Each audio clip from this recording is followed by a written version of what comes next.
kama vampire anaipenda. Akashindwa kuvumilia, akamnyonya jamaa. Akaja kushtuka kuwa atamuua ise. Sasa binti anywagi damu za binadamu, lakini mwisho wa siku akaamua kumpa hii dawa ili apoteze kumbukumbu. Mwana kwana anapoteza kumbukumbu. Mwana kupoteza kumbukumbu wala nini, kwa sababu ana damu takatifu. Mzigo unadondosha siku inayofuata darasani, jamaa amejikata kidole chake.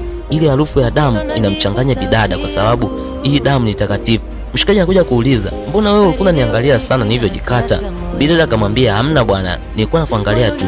Mwana akasema, "Nimegundua kuwa wewe ni vampire, afu ni vampire mzuri. Kwa hiyo usijali, mimi nitakulinda, sawa?"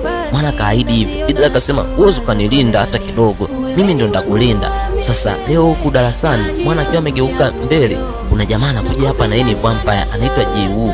Jiu akataka kumnyonya damu, lakini kwa bahati nzuri bidada anakuja kumsaidia na kumkimbiza jamaa kumtoa maeneo haya. Sasa baada ya kumtoa maeneo haya, basi mwana anakuja kumuuliza binti kama anampenda. Kumbe Jiu alishaikuaga mpenzi wa bidada. Akamwambia, "Vipi? Mbona saidia binadamu bwana?" Sasa wakati yuko hapa, kuna jamaa pia na yeye ni wolf, yani ni mbwa mwitu. Anakuja kumuuliza, "Wewe kwani unaleta fujo hapa hospitalini?" Oya, sasa wanaanza kupigana. Mbwa mwitu anamshinda jamaa hapa kwa sababu mbwa mwitu ana nguvu aisee. Akamwambia, "Usirudie tena kunyonya damu za watu, sawa? Unawapoteza watu." Sasa ikabidi mwana ahamie darasani na akaja kukaa kwenye kiti cha jamaa hapa. Sasa unaambiwa huku ni uzinduzi wa divai ya damu za watu. Unaambiwa kwamba sasa huyu mzee akasema, "Ise, tumekuja kuzindua hapa." Kisha jamaa hapa akasema, "Ndio, hii divai itawafaa sana. Yaani watu wote mtatumia hii divai, hamtoenda tena kuua watu." Sasa divai inanuswa ni divai za ni damu za watu ise. Unaambiwa wote waliokaa ndani ni mavampire. Sasa ule vampire ni mkorofi kinoma. Akaamua kuimwaga hii divai, akasema sio poa. Oya, akaamua kwenda kwa bidada. Sasa bidada ametulia zake hapa. Ndipo jamaa anakuja kumwambia ise, "Kwa hiyo unampenda yule binadamu, taki ni mnywe damu eti?" Sasa leo hii bidada anampatia zawadi. Leo kulikuwa na utoaji wa damu, yani kuchangia damu shuleni.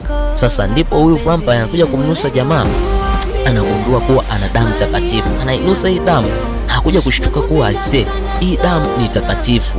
Oya, unaambiwa kwamba sasa anaamua kwanza kumuinda jamaa ili aweze kuinywa ile damu, kwa sababu ukinywa ile damu wewe unakuwa na maisha marefu zaidi. Leo akamfuata jamaa hapa. Sasa wakati amemfuata jamaa akakuta binti amekuja tena. Akamwambia, "We binti, sikia, wewe unataka nini bwana? Mimi nataka nimnywe damu huyo."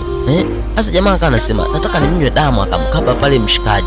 Unaambiwa kwamba binti akasema, "Muache bwana." Akaachanisha pale. Akamwambia, "Wewe, unajua huyu ni binadamu wa kawaida bwana. Hebu achaneni kugombana bwana." Sasa jamaa ikabidi atake kumnywa damu tena. Lakini mwisho wa siku binti akasema, "Kile unachofanya sio poa ise.